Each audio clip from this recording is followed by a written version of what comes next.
Office of Counsel, Greg Sears. Hi Greg, it's Traci from sunny San Diego. Hi, Traci from sunny San Diego. That reminds me of the time G.C. Jimenez called Anita from Norfolk, but I digress. I am so glad you called.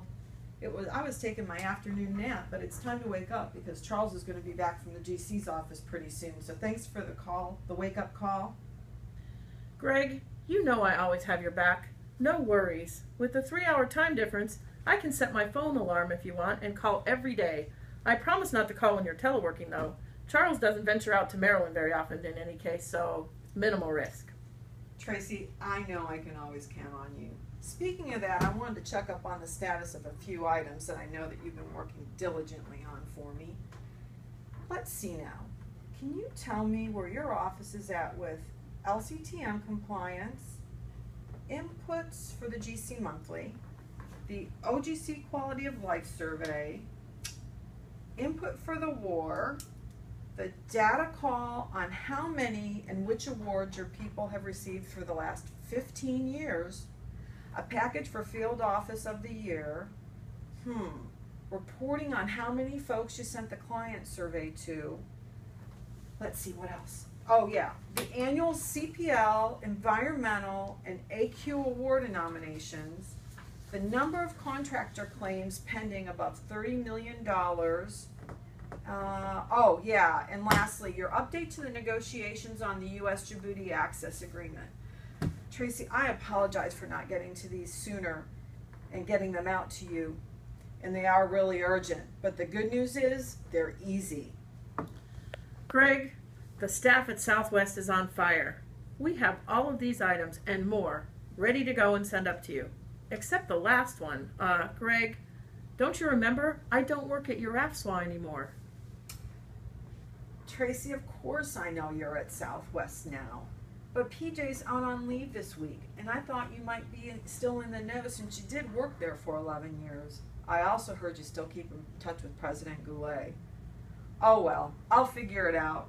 By the way, I have kind of an unusual question for you. Do you have a minute? Sure, Greg. There's not a lot going on out here at Southwest. We have lots of time.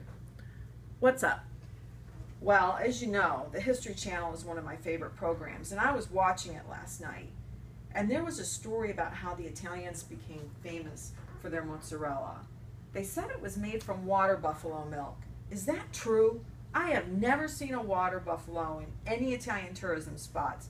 I think it's all just a bunch of propaganda to get us to buy that mozzarella they have now at Costco. What are your thoughts on this? Greg, I'm sorry to have to report to you that it is true.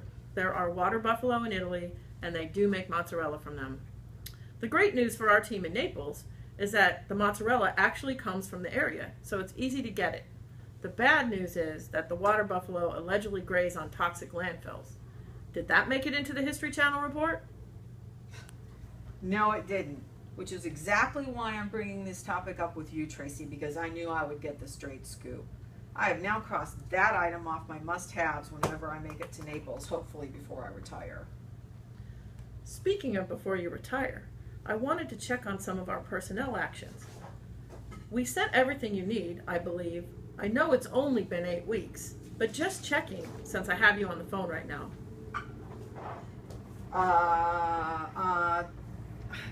Traci, regretfully, I'm going to have to give you a mea culpa on that one. Oh, I just found the packages under a pile of monthly report inputs from about 2 months ago. I'm going to give them to Charles right now, and I know he'll be right on it. Thanks, Greg. I appreciate it. And also to let you know, we are getting ready to negotiate with Manchester on the Broadway lease amendments, so we could really use that extra real estate person. Oh, and that reminds me. Someone told me that we had an attorney at West Div in the 90s that worked on environmental issues associated with the closing of the Naval Hospital at Oak Knoll in Oakland. It was built during World War II, and we've had some inquiries at the BRAC office at Treasure Island. Do you know who that attorney was by any chance? Traci, of course I do. It was James C. Ewing. He was employed with OGC from 1982 to 1991. As I recall, He was born on 9 December 1955. He was from New York but moved to San Francisco just for these projects. His parents were Irish immigrants, as I recall, and were very upset when he moved from the East Coast. I think I still have his PD as well, if you want that. Oh, look, it's right here. I'll send it right over, Tracy. Wow, Greg, that's fantastic. What are we going to do when you retire and take all of this corporate knowledge with you? When you do retire, are you going to join the alumni group and have drinks with us at the symposium social? Maybe you could even attend the symposium and give some presentations. Tracy, I wouldn't miss an opportunity to come back and be with the old gang. And you know how much I love the symposium. It's just about my favorite event of the year. It's going to even be better, though, next year, I think, because NAVFAC is co-sponsoring. Any ideas on what we're going to suggest the GC offer for breakout sessions? You've taught me a lot about fashion over the years. Perhaps you could enlighten us on how current fashion trends could enhance our ability to deliver quality and timely legal services to the Navy. What do you think? Great idea, Greg. Remember that time Susan Holbert went shopping at the outlet malls with Jan Tecamini during one of our symposia? Or maybe it was during one of our conferences when we called the symposium by its former name. Anyway, I recall that when I complimented them on their newly acquired kitten heels, you told me you had to look up the meaning of kitten heels on Wikipedia. I hate to think about all the other search results you encountered when you plugged in the term kitten heels. Just think of it, if we added a fashion breakout session to the symposium, you would no longer need to look up terms like kitten heels or other fashion terms such as lettuce hems, vents, yokes, and knife pleats for that matter. Brilliant, Tracy. I would come to the symposium for that outstanding educational offer. And if anybody could convince the GC to broaden our horizons to fashion, it's you.